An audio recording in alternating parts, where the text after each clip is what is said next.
As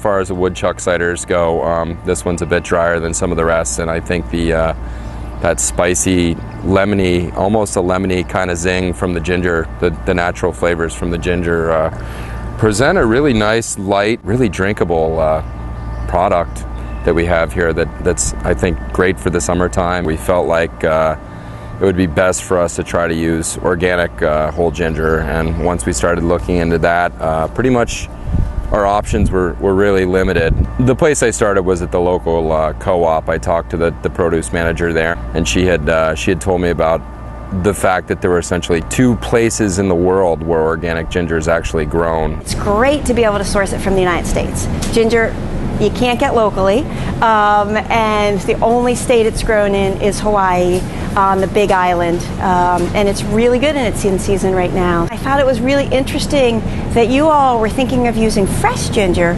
because the research that I did said that a lot of the products that we drink use dried ginger, which has different properties once it's been dried. So it must have been an interesting experiment and figuring out how to use the fresh ginger. She had told me a little bit about the grower and turned me onto their website, and I checked out Biker Dude's website, and just after one opportunity to look at his website and look at some of the photos and read about their philosophy, instantly that was where I wanted to get the ginger from for the product. Once we decided to do this, I calculated how much ginger we'd be using.